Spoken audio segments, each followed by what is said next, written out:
Nuestro tiempo de devocional del liderazgo. Saludos y bendiciones para todas las personas que nos escuchan. Igualmente por todos los medios que el Señor nos permite llegar digitalmente y virtualmente. Hoy vamos a recordar. Hace 8 días hablamos del octavo rey de Israel. Su nombre Acat. Hablamos de lo que representa, lo que significa su nombre: hijo de papá, hijo de hermano del papá. Y hablamos del peso. Hablamos peso que ya no pesa. Ese fue el título, peso que ya no pesa. Y lo que representa sus acciones. Hablamos de todo lo que hacemos nosotros nos debe pesar. Nosotros no podemos hacer las cosas y andar ahí ligeramente, sino dice la palabra que a él le dio como igual hacer todo lo que hizo en contra de la voluntad de Dios. ¿Sí? Hablamos del peso que ya no pesa. Ahora vamos hoy a la segunda parte. Sé que hay más partes, vamos poco a poco. Y vamos hoy a la segunda parte del rey Acat. Y para eso vamos a analizar casi 18 versículos. Voy a hacer un poquito más extendida la enseñanza, pero quiero que usted preste atención. Algunos versos vamos a profundizar, en otros no, pero igualmente todo es para la edificación del cuerpo de Cristo. Vamos a leer primer libro de Reyes, capítulo 17, versículo 1, por favor. Primer libro de Reyes, capítulo 17, versículo 1, y dice así la palabra de Dios. Entonces Elías Tisbita, que era de los moradores de Galaad, dijo a Acat: vive Jehová, Dios de Israel, en cuya presencia estoy, que no habrá lluvia ni rocío en estos años, sino por mi palabra. Bueno, quiero leerles un comentario que encontré de la versión Plenitud, que me pareció muy interesante y se los quiero compartir. Dice el comentario de la versión Plenitud: Dios responde al peor de los reyes de Israel, levantando a uno de los más grandes y poderosos profetas del Antiguo Testamento, Elías Tisbita. Lo de Tisbita alude a que era de la ciudad de Tisbi, en Galaad. El significado de la profecía que anunciaba el cese de las lluvias se entiende mejor cuando recordamos que quienes adoraban a Baal creían que este dios controlaba las lluvias. En efecto, Elías atacó a fondo el balaísmo y retó así denominado Dios, proclamado que Jehová Dios de Israel era quien dominaba los elementos de la naturaleza. Bien, sabemos que acá tenía sacerdotes, tenía un templo, y según la tradición, pues las lluvias eran controladas por esta deidad. Pero sabemos que no es así. Y Elías dice: no habrá lluvia, sino lo hay por mi palabra.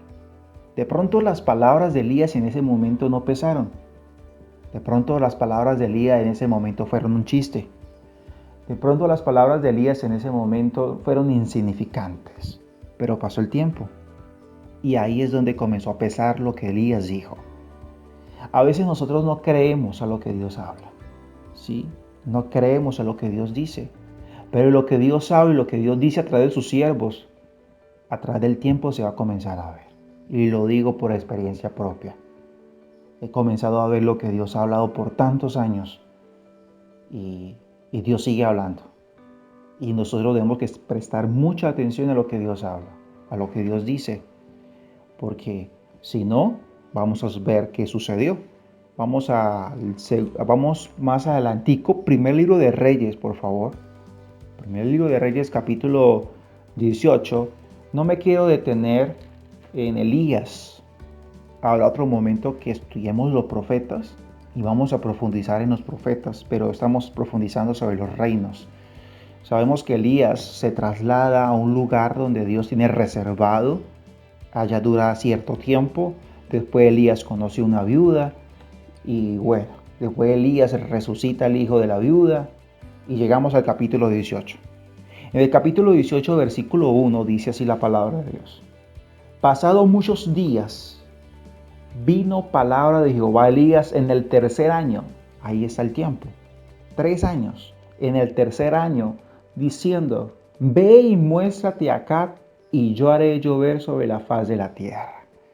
Impresionante todo ese espacio que ocurrió. 3 años sin que Elías y Acab se veían la cara. 3 años donde Elías se desapareció para ese reino, para ese entonces. 3 años que nadie sabía dónde estaba Elías, nadie sabía. ¿Listo? ¿Qué sucedió en esos 3 años? ¿Cómo estaba Samaria? Dice en el versículo 2 que fue pues, presente con este verso, por favor, dice, fue pues Elías a mostrarse a Acab, y el hambre era grave en Samaria. Imagínense, pues 3 años que no llueva. Si usted y yo estamos en Cúcuta, bueno, yo no vivo en la ciudad de Cúcuta, pero usted, la mayoría de personas viven en la ciudad de Cúcuta, Colombia, y impresionante el verano. Gracias a Dios que ya comenzó el tiempo de lluvias por acá. Pero cuando no llueve, uno siente que la tierra necesita. Ahora pongámonos a pensar 3 años sin lluvia. ¿Qué representa eso para los campos? ¿Qué representa eso para nuestra higiene? ¿Qué representa eso para las fuentes fluviales? Es decir, es un tiempo muy triste. Israel estaba viviendo un tiempo así. Dice que había mucha hambre, que era grave el hambre en ese momento, en ese entonces, en Samaria. Sabiendo que Samaria era una de las tierras más ricas, más prósperas, pero en ese momento estaban mal. Bien, entonces, en el versículo 3 del primer libro de Reyes, capítulo 18, dice, y acá llamó a Abdías su mayordomo, presente con este nombre, Abdías. No es un profeta, ¿sí? Porque hay un libro llamado Abdías, pero no estamos hablando de ese profeta. Es su mayordomo. Y era gran temeroso de Jehová. Este hombre, a pesar que era mayordomo de Acab, este hombre era temeroso. ¿Por qué era temeroso? Porque se dice en el verso 4 que él escondió a 100 profetas, que les daba pan y agua. Bien, eso está en el verso 4. Porque Jezabel destruía, versículo 4 dice que Jezabel destruía los profetas de Jehová. Y Abdías tomó a 100 profetas y los escondió de 50 en 50 en cuevas y los sustentó, presente como habla, y los sustentó con pan y agua. ¿Sí? Los sustentó con pan y agua. Entonces, en el versículo 5, voy a leerle desde el versículo 5 hasta el versículo 8 y usted va a estar ahí pendientes. Dice, dijo pues acá Abdías, ve por el país a todas las fuentes de aguas y a todos los arroyos a ver si acaso hallaremos hierba con que conservaremos la vida de los caballos y las mulas, para que no nos quedemos sin bestias. Da a entender que se habían quedado ya sin varios animales. Y dividieron entre sí el país para recorrerlo. Acá fue por el camino y Abdías fue separadamente por otro. Y yendo Abdías por el camino se encontró con Elías. Y cuando lo reconoció, se postró sobre su rostro y dijo, ¿no eres tú mi señor Elías? Y él respondió, yo soy. Ve y di a tu amo, aquí está Elías. Ok, vamos a detenernos ahora. Yo me pregunté, ¿por qué primero Elías se le mostró a Abdías y no se le mostró a Acab? ¿Por qué no fue directamente con Acab? ¿Por qué tuvo que primero mostrársele al mayordomo? ¿Sí? Y la respuesta está en el versículo 7. En el versículo 7 dice que el mayordomo lo reconoció. ¿Y por qué reconoció el mayordomo a Elías? Por la sencilla razón que él le servía a Dios. ¿Listo? Todo siervo de Dios se reconoce cuando usted le sirve a Dios. Todo hombre de Dios se reconoce cuando usted le sirve a Dios. ¿Sí? Hay algo diferente. Cuando uno reconoce a una autoridad es porque uno sabe de quién es esa autoridad, a quién está sujeta esa autoridad. Elías estaba ahí, estaba esperando. Elías fue obediente y estaba ahí. Él sabía que algo debía suceder. Tantos años sin verse, y apareció este hombre, este mayordomo, y dice que le reconoció. Si fuera sido Acab, Acab no lo fuera reconocido. ¿Por qué Acab no le fuera reconocido? Porque Acab no le servía a Dios. Cuando una persona no le sirve a Dios, no reconoce igualmente la presencia de Dios. Recordemos lo que Dios hizo por medio de un animal a un profeta, y el profeta, como no le estaba sirviendo a Dios, ni siquiera él cayó en cuenta que Dios estaba usando ese animal para darle un mensaje. El que no le sirve a Dios puede tener el mensajero a su lado y ni siquiera lo va a reconocer. Va a pasar por inadvertido. Igualmente va a perder la oportunidad. ¿Sí? Y si de pronto lo reconoce, no era la mejor manera de reconocerlo porque habían pasado 3 años. Entonces el primer punto de esta enseñanza es que todo aquel que reconoce una autoridad es porque le sirve a Dios. Cuando nosotros reconocemos las autoridades es porque nosotros le hemos servido a Dios. Y ahí está ese hombre llamado Abías. El nombre Abías significa aquel que le sirve a Dios.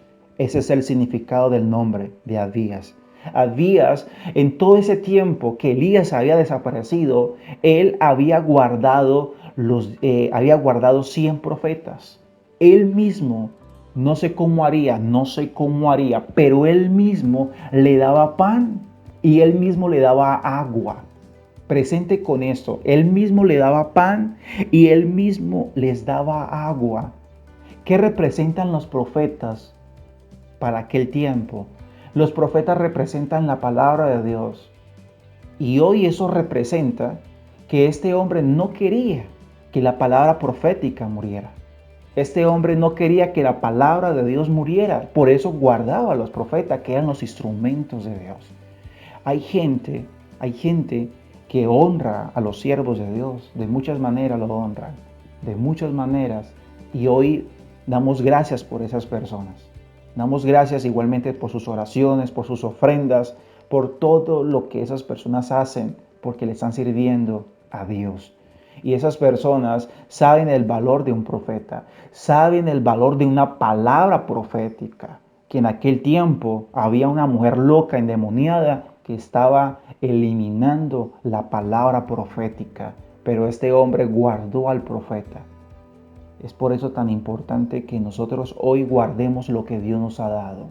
Hay muchas circunstancias que se van a levantar y que quieren ir en contra de lo que Dios ha hablado, que quieren ir en contra de la voluntad y los preceptos de papá para con nosotros en Cristo Jesús. Bueno, entonces ya expliqué lo que representó, por qué primero se le presentó a Abías y por qué primero no se le presentó a Acab. Y la sencilla razón es porque Acab no lo fuera reconocido y fuera perdido esa oportunidad de encontrarse con Elías. ¿Acaso aquel que le sirve a Dios reconoce las autoridades que Dios ha puesto?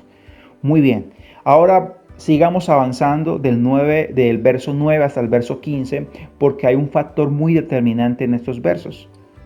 Verso 9 hasta el verso 15 dice: pero él dijo, ¿en qué he pecado para que entregues a tu siervo en mano de Acab para que me mate? Vive Jehová tu Dios, que no ha habido nación ni reino a donde mi Señor no haya enviado a buscarte. Y todos han respondido, no está aquí, mire. Y a reinos y a naciones él ha hecho jurar que no te han hallado. Y ahora tú dices, ve y di a tu amo, aquí está Elías. Acontecerá que luego que yo me haya ido, mire lo que dice el versículo 12. El Espíritu de Jehová te llevará a donde yo no sepa. Y al venir yo y a dar las nuevas acá, al no hallarte, él me matará. Y tu siervo teme a Jehová desde su juventud. Versículo 13. ¿No se ha dicho a mi Señor lo que hice? Mire cómo habla este verso en tiempo pasado. Lo que yo hice cuando Jezabel mataba a los profetas de Jehová, que escondía 100 varones de los profetas de Jehová, de 50 en 50 en cuevas, y los mantuve con pan y agua. Y ahora dices tú, ve y di a tu amo, aquí está Elías para que él me mate. Y dijo Elías, vive Jehová de los ejércitos en cuya presencia estoy, que hoy me mostraré a él. Bueno, presente igualmente con estos versos que les acabé de leer. ¿Qué versos? Bueno, los versos estos representan que Abdías tenía miedo, tenía temor, tenía miedo, porque se le había dado la asignación que le dijese a Cat que había encontrado a Elías. Recuerda que Elías había desaparecido por 3 años, nadie sabía de él.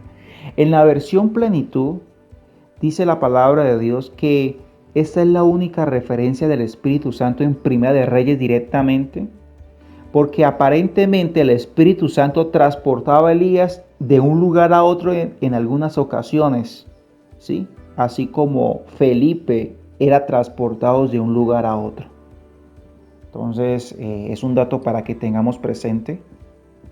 ¿Por qué tengamos este dato presente? Porque Elías fue transportado por el Espíritu Santo de Dios a un lugar que nadie sabía dónde quedaba.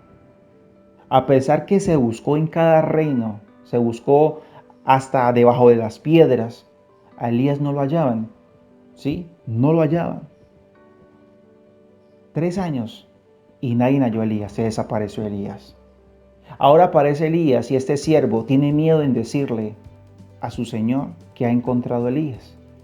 Y una de las razones por las cuales él no le quiere decir a su señor que ha encontrado a Elías es porque yo sé, y según estos versos, parece que este hombre perdió a los profetas. Este hombre perdió a los profetas, porque cuando él habla de los profetas, no habla como que estuvieran vivos. Él habla en tiempo pasado.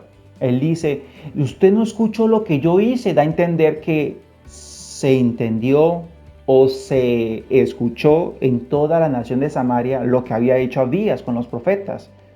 Y él dice, usted no escuchó lo que yo hice, da a entender que sucedió algo con esos 100 profetas. Jezabel los encontró. Porque si estaban buscando a Elías por cielo y tierra y no lo encontraron, me puede a mí la palabra entender que al otro 100 profetas sí lo encontraron. ¿Sí? Y acá yo me quiero detener. Porque hay cosas, hay palabras, hay cosas que nosotros guardamos. Hay cosas que nosotros nos esforzamos para que nadie las robe, para que nadie las quite. Pero el enemigo en este contexto demuestra o nos muestra que las halló y las encontró. Y al parecer ya este hombre no está manteniendo a los profetas. Seguramente están muertos. Si usted lee el capítulo 18 la otra semana, cuando Elías ora a Dios o cuando Elías huye porque siente miedo por su vida, Elías dice, Señor, he quedado yo solo. ¿Por qué Elías dice, he quedado yo solo? Porque él tiene entendimiento que habían 100 profetas, o los últimos que habían, y los habían matado. Él no fuera hecho esa oración si tuviese entendimiento que esos profetas estuviesen vivos, porque él mismo se lo estaba diciendo. Pero él hace esa oración porque la manera de comunicar el mensaje de Abdías da a entender que los profetas estaban muertos. ¿Sí? Y ahí es donde Dios le dice en primer libro de Reyes 19:18, le dice que hay 7,000 cuyas rodillas no han doblado bocas a Baal, no han doblado su vida a Baal, no han adorado a Baal. 7,000, ¿sí? 7,000 cuyas rodillas. Y este punto me quiero detener acá porque el enemigo de pronto nos puede nos puede quitar muchas cosas que guardamos. Sí, el enemigo de pronto nos puede robar lo que hemos guardado y lo que hemos alimentado. Sí, el enemigo lo puede hacer. Él puede venir y robar.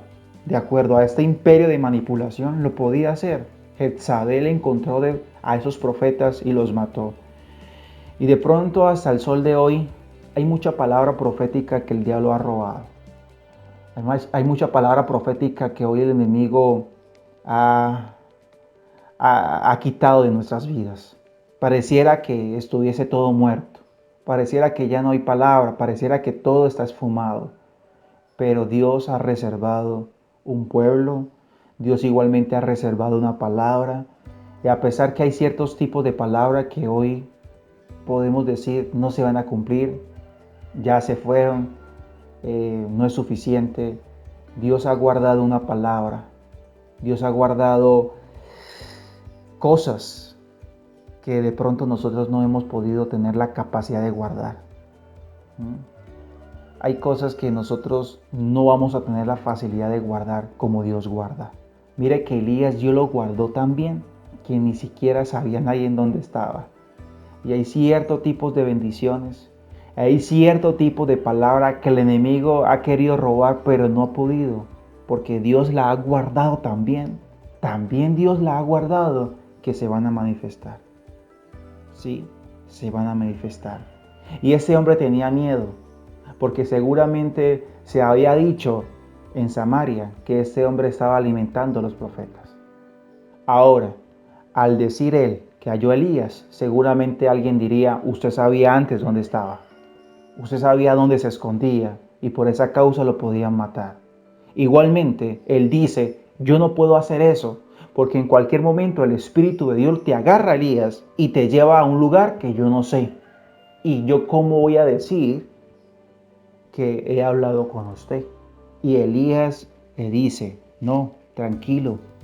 Tranquilo porque dice la palabra en el versículo 15 que Elías le dice, no, yo no me voy a ir, yo me voy a mostrar a él.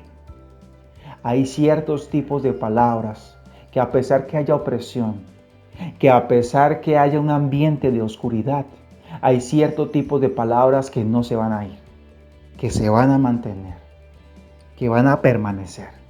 En ese momento Elías no se podía ir. Elías debía permanecer. Y hoy hay cierto tipo de palabras que Dios ha despertado en nosotros que no se van a ir. A pesar que haya amenaza de muerte, a pesar que haya amenaza de exterminación, a pesar que haya una situación de hambre, a pesar que haya una situación de dificultad, a pesar de tantas situaciones que se pueden observar, igualmente hay palabra que hoy está haciendo presencia, porque Elías representa la palabra profética. Hay palabra profética que de pronto se ha ido.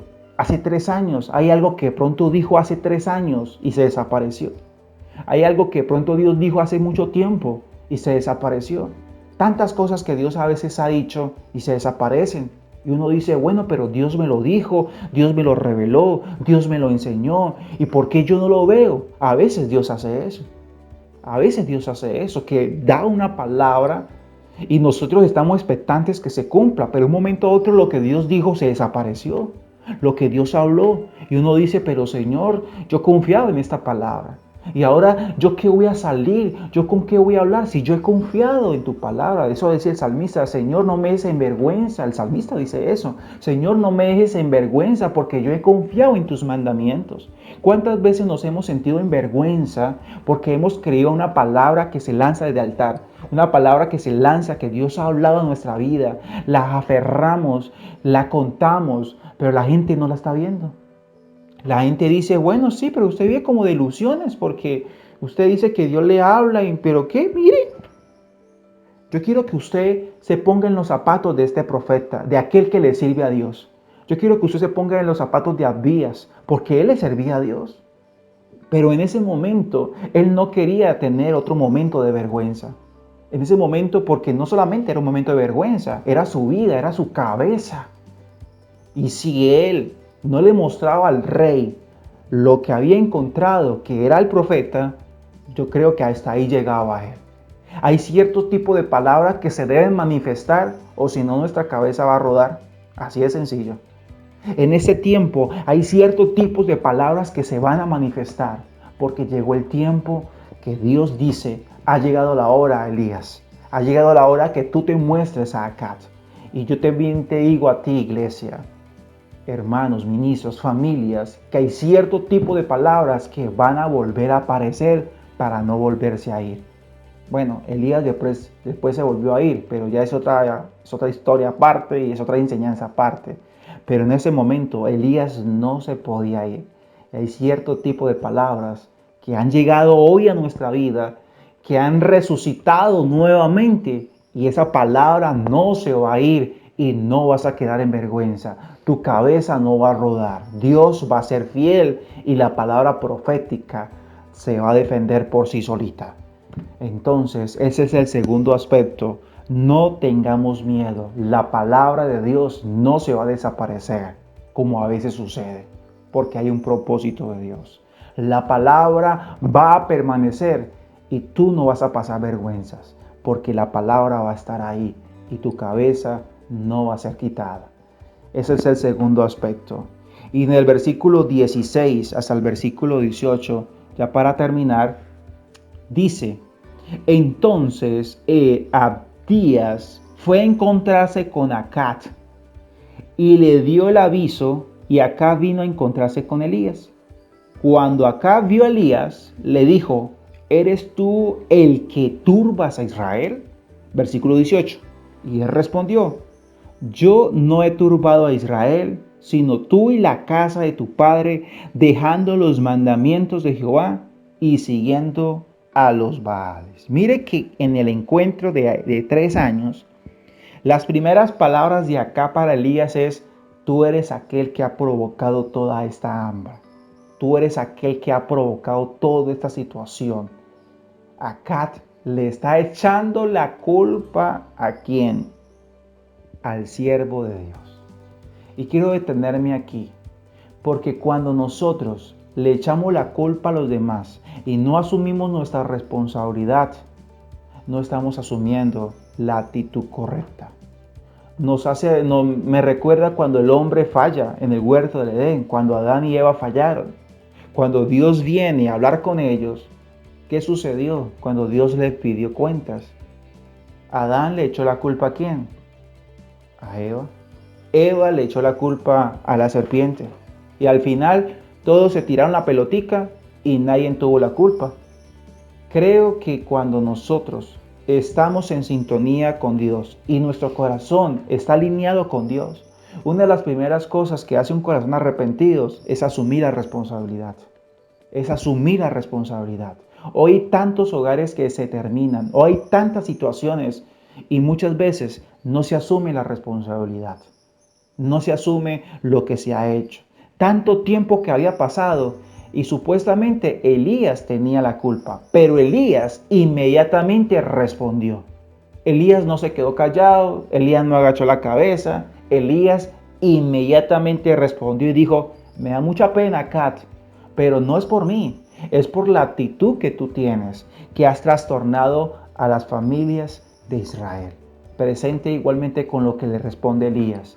Elías le dice que nuestras acciones, que lo que usted hace va a afectar familias, va a afectar entornos, va a afectar naciones.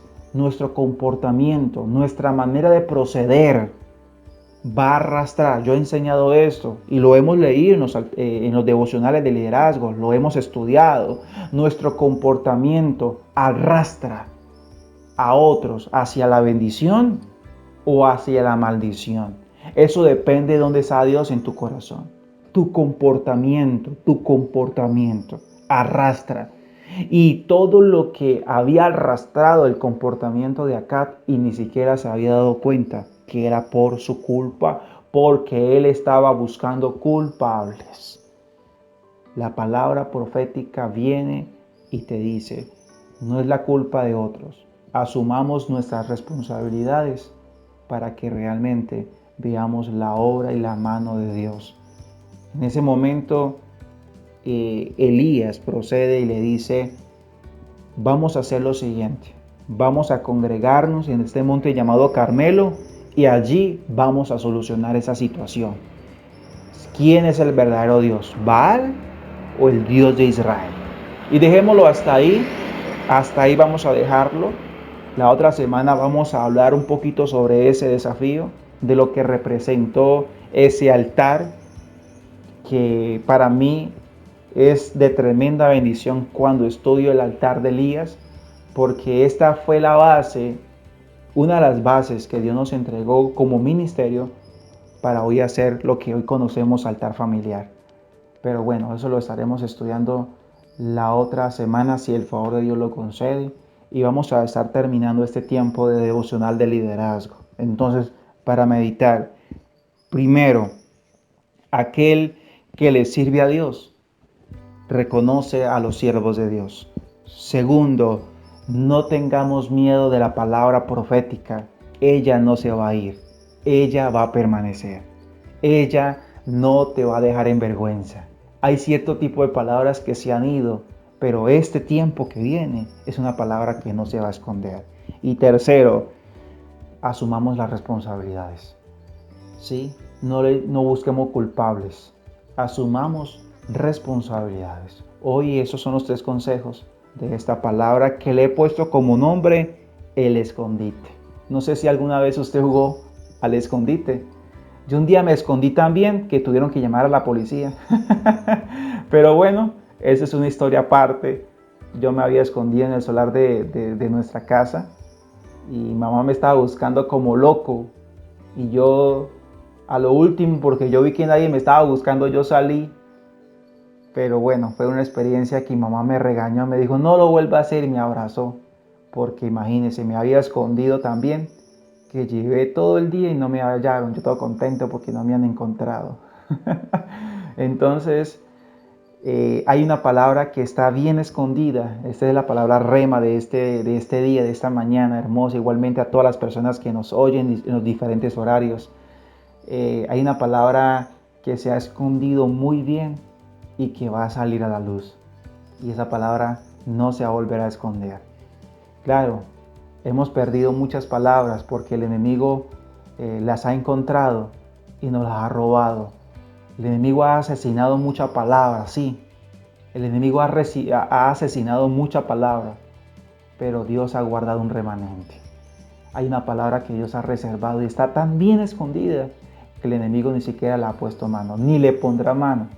Porque hay cosas que nosotros no podemos guardar, pero Dios sí, a pesar que nos esforcemos por hacerlo. Padre, en el nombre de Jesús, doy gracias por esta mañana. Gracias igualmente por las personas que oyen este pensamiento en los diferentes horarios. Gracias igualmente a Dios por el liderazgo que a estas horas se conecta. Igualmente, Señor, gracias a las personas que también lo hacen. Gracias a Dios por la palabra que vienes para este momento, para nuestras vidas. Y oro a Dios Padre Celestial para que nos fortalezcas, porque tu palabra viene para fortalecernos. Hoy, Señor, tu palabra es como ese rocío que viene a traer ese bálsamo que hoy necesitamos. Sabemos, Dios, que cuando la palabra desaparece, la verdad se ponen las cosas mal. Cuando la palabra de Dios desaparece, todo se torna mal, así como en tiempo de Samaria.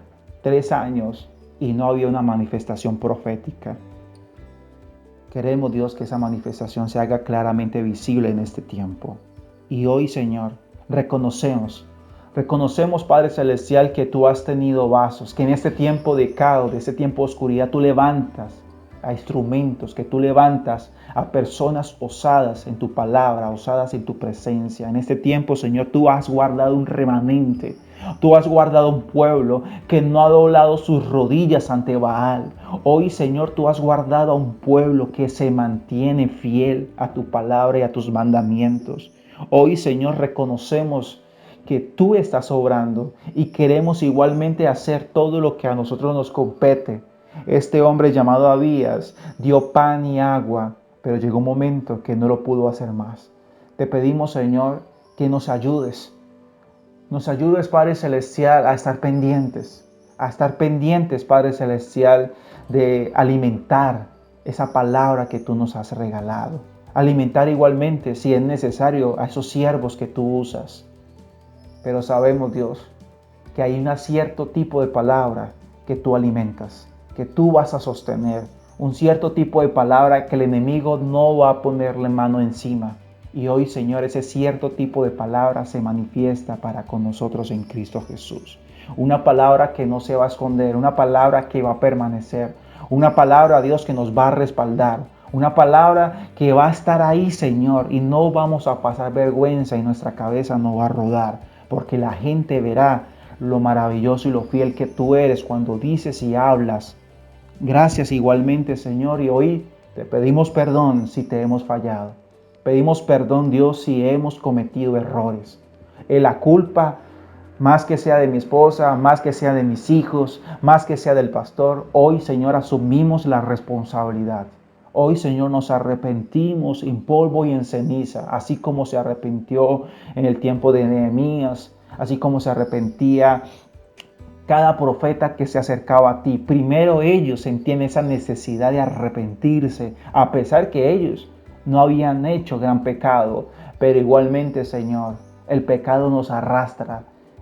Y hoy, Señor, estamos aquí para pedirte misericordia, para pedirte, Dios, que nos ayudes. Si hay sequía en nuestra vida, si hay faltantes en nuestra vida, Dios, te pedimos que nos perdones. Porque muchas veces a veces somos causales de esas sequías, de esos causales. Gracias, Dios, por la palabra que has traído para este tiempo, en el nombre poderoso de Cristo Jesús, Señor nuestro. Amén y amén.